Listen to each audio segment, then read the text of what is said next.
गोपाल कृष्ण. मी नाथांच्या अभंगावर मी तुम्हाला थोडं सांगू लागले, कारण नाथांचं चरित्र आहे सगळं नाथांचं. त्या ठिकाणी तुम्हाला मी सांगू लागलेले. काय सांगते ते ऐका.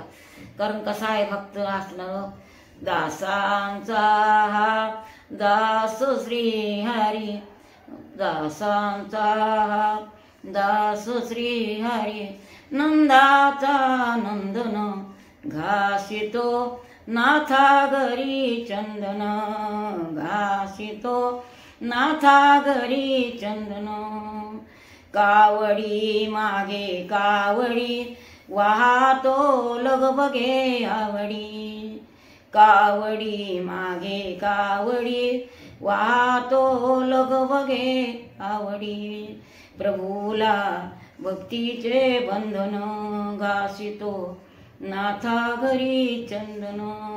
भगवान कसा आहे, त्याला इतकी आवड इतकी आवड इतकी आवड की संतांची. कारण तो एकल्याने कर्मविना म्हणून केले 14 त्रिभुवन. एकटा काय करणार आहे, त्यालाही साधू संत लागतेच ना. साधू संताशिवाय कसं होईल. काय नाथाची सेवा होती सांगायचं म्हणजे, नाथाच्या घरी द्वारकेहून भगवान आले. त्यांच्या घरी खूप होतं, श्रीमंती होती. कारण सगळ्या संतांचा राजा आणि स्वामी एकनाथ माझा असे संत होते. कोण? एकनाथ महाराज. सगळ्या संतांमध्ये श्रेष्ठ संत असे असणारे. त्यांना काही कामाची गरज नव्हती. सगळे येणारे जाणारे संता काम. आणि पत्नी पण तशीच होती. कारण आपल्याला ती अनुभव यावं अशी बायको मिळणं फार कठीण आहे आजच्या काळात. तितक्या होत्या त्या. जे म्हणलं ते गिरजाबाई करत होत्या, जे म्हणलं ते करीत होत्या असे गिरजाबाई होत्या. कारण ती जोड लागणं म्हणजे प्रारब्धाचीच गोष्ट आहे. अशा गिरजाबाई एकनाथ महाराजाचा संसार आलेला होता. देव आले एकदा म्हणले, द्वारकेहून आले देव.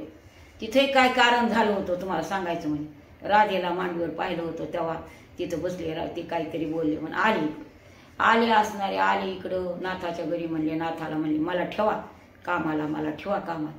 नाथ म्हणले मला काही गरज नाही बाबा, माझ्याकडे खूप नोकरी चाकरी सगळे माझ्या घरी, काही गरज नाही. नाही नाथा तुमच्या घरी मला ठेवा, मी राहतो, काही देऊ नका मला, फक्त जेवायला द्या. त्याला जेवायला सुद्धा लागत नाही हो. काय सांगावं, आपण नवीन दाखवतो तो खातो का कधीतरी आपल्या हात खाल्ला नांग्याच्या हातचा.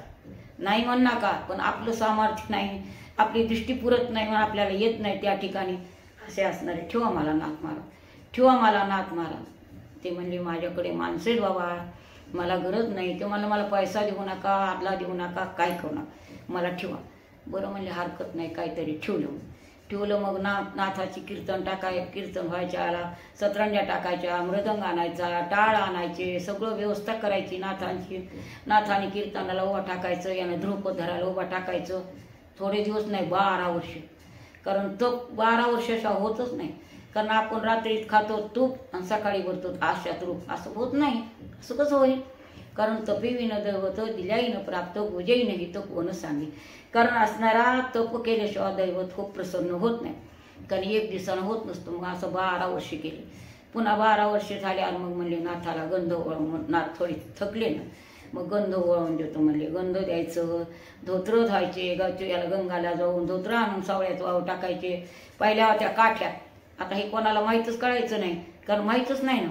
काठ्यावर वाहू टाकायचे असे धोत्र आणून, सावळ्याचे धोत्र. ते त्यांनी ताट वाढायचे, त्यांनी असणारे. गंध वळून द्यायचं, पूजाचं द्यायचं, वस्त्र द्यायचे, वस्त्र धुवून द्यायचे. अशी नाथांची सेवा केली भगवंता. काय सांगा, अंतःकरण भरून येते. असं असणारे त्यांनी सेवा केली नाथाची. जी किती दिवस केली, 12 वर्ष. 12 वर्षी सेवा केली त्यांनी. अशी त्यांनी सेवा केली. अशी असणारा. कारण काय म्हणली मी तुम्हाला, नाथा असा दासांचा दास श्री हरी, नंदाचा नंदन घासितो नाथा घरी चंदन, घासितो नाथा घरी चंदन. अशी देवाची सेवा केली त्यांनी. कारण देवाची सेवा करणं काही साधी गोष्ट आहे का, कोणालाच झालं तरी. मग आता 12 वाजता झाली. तिसऱ्या 12 वाजता काय करावं भगवंताने. कारण त्यांना करायची होती तितकी. तिसऱ्या 12 वाजतात त्यांचं घरचं गिरजाबाईच्या हाताखाली करायचं. सगळं ओवळं सगळं देणं घेणं वाढणं करणं सगळं करू लागायचे. मी थोडक्यात सांगते.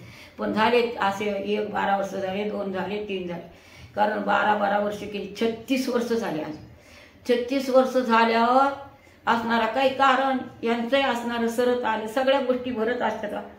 एक असणारा द्वारकेहून आला ब्राह्मण. ते द्वारकेला गेला होता ब्राह्मण, त्याने देवीची सेवा केली रुक्मिणीची. तर ती म्हणली, तेव्हा म्हणला देव कुठे? तर ती म्हणली जा म्हणली त्या नाथाच्या घरी, 12 वर्ष झाली पाणी भरते तिथं जा पैठणला. ते मला पैठण कुठं गाव आहे पैठण, त्याला तरी काय माहिती. कारण ते सेवा करून त्या रुक्मिणीला मागायला गेला द्वारकेला. रुक्मिणी म्हणली इथं काही नाही, ते द्वारकेला तिथं नाथाची सेवा करते तर तुम्ही तिथं जा मागायला जाईल. हे आला ब्राह्मण, कुठे पण पैठण, कुठे नाथ, कुठे पैठण, कुठे नाथ, असे करीत करीत आला. कुठे असणारा, कोण असणारा, श्रीखंड्या कुठे, असं काही माहीत नाही, पण आला ते शोधू शोधू शोधू. श्रीखंड्या कुठे, नाथाचं घर कुठे, नाथ कुठे, पैठण कुठे, असा करीत करीत करीत आला. इकडे त्यांची पैठण वेळ संपत आली ना, कारण सगळं संपत असतो, कारण कोणतं एकदम होत नसतं, कारण ती वेळ सगळी संधी साधून घ्यावं लागते. त्या संधी साधून आल्यामुळं काय झालं की ते ब्राह्मण येऊन म्हणला इथं कुठं आले किंवा म्हणले इथं श्रीखंड्या एक पोरगा आले ना, इथं श्रीखंड्या कोण आहे? ते म्हणजे आमची तर कोण नाही बा, श्रीखंड्या म्हणून आहे, पण आमची तर देव नाही आलेले. नाथ म्हणले माहिती देव नाही आलेले. देव आलेत म्हणे. नाही कसं म्हणतात? आलेत म्हणे. म्हणजे अहो ते श्रीखंड्या म्हणून एक पोरगा आहे आमची तर बरेच दिवसानं, खूप दिवसा नाही म्हणजे, पण देव नाही आले आमच्याकडं. मला रुक्मिणीनं सांगितलं म्हणजे देव आलेत म्हणे इथं, म्हणून मी इकडं आलेलो आहे असं म्हणणं. आणि देवाने देवघरात उडी मारणं. देव तिथले तिथं गुप्त झाले. पैठणला जाऊन पहा, आजही एवढी मोठी मूर्ती आहे. कारण माहिती नसतं, एकतर माहिती असली तर श्रद्धा नसती, श्रद्धा असली तर जाणं होत नाही. संसाराचे पायी राम आठवले नाही, कारण आपण संसारात पडलेला असतो.